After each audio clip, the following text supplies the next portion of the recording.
Welcome back to The Wandering Screen. I'm Matt Koss, and let's talk about Killer Heat on Amazon Prime.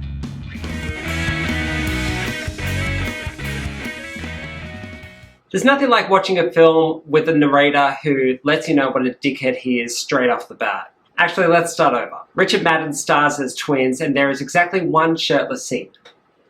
We all love a whodunit, picking out the clues and breaking down each word that's said to solve the case before the characters on screen is a skill and a joy. But there are mystery dramas that really ask for audiences to not pay too close attention. Killer Heat is a new Prime Video film following a heavy drinking private detective hired to investigate the suspicious death of the CEO of a shipping empire and uncovers a tedious love triangle that could have been resolved with some hair dye. Richard Madden plays twins Ilias and Leo. Ilias is CEO and supposedly stole wife Penelope Shailene Woodley from his brother Leo, who we learn had a serious crush on her. Then we have Nick Barley. Nick is played by Joseph Gordon-Levitt, and Nick should sooner be in therapy than on our screen. Nick is callous, isolated, not very much fun to be around, and it's no wonder Penelope, who hires Nick to investigate her husband Ilias's death, places Nick in a monastery for his accommodation in Crete, Greece. Not a little B&B or villa by the ocean. No, this woman reads Nick for filth and decides that he needs to stay somewhere holy. And I did too.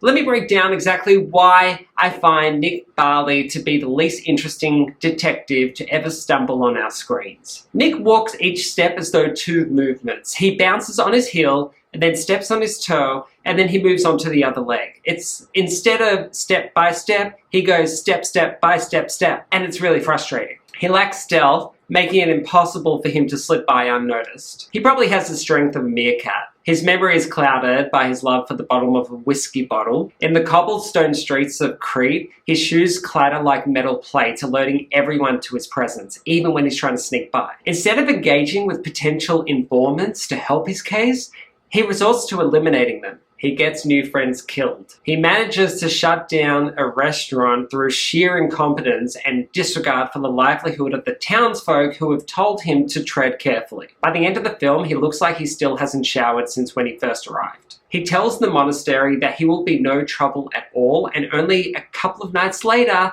in a drunken, self-loathing state, he throws a glass against the wall, smashes it to pieces, and pierces the silent meditations of an entire monastery. The thing about this made-for-TV movie is that the central mystery surrounding the death of a good-looking guy who had all the money in the world isn't that compelling. It's so centered in the Varadkis family, who our unreliable narrator, Nick Barley, tells us is disliked by the entire community, that it misses an opportunity to see how they've affected this small town in Greece. We spend so much time watching Nick wallow in self-pity, which in itself is a waste of screen time, that we don't have a chance to speak with Audrey Claire Holman, the matriarch of the family. Killer Heat is based on a short story called Jealous Man, and writers Matt Chapman and Roberto Dentivegna seem to be leaning so far into the noir aspect. It feels like a camera was dropped into the middle of Greece. The actors came out of their hotel rooms for a few hours, filmed a few scenes. No one seems to be doing their best work. Richard Madden is fine, but Shailene Woodley has been one of my favorite actresses for a long time, always underutilized, and really in need of a great project. She has a really great final scene where you can see Penelope's true self emerge, someone who is moving forward but tethered to the past. Woodley is a highlight, and it's a shame she didn't get more screen time. Somehow, this guy is our narrator. I get that it's a noir film, but Nick narrating the story feels like a plea to think he's a good guy and a desperate attempt to get us interested in his story. I wasn't. Not at all. Killer Heat clocks in at under 90 minutes, has stunning cinematography that captures the sun-soaked beauty of Crete. Yet despite its title, there's no real heat here. No flames of passion or intrigue. It's like a cocktail that looks stunning but lacks flavor, and you're left with a pretty glass and thirsty for something more exciting. He was rich, really rich, and ran the island through violence and extortion. You don't believe this thing they're saying about it being an accident, do you? I'm used to people coming after me and my family. Why did you really come here, Nick? It was complicated, but it was love. Everybody is jealous of somebody. Get off my boat before I throw you off. Was that a confession? The key to most murder cases is the motive.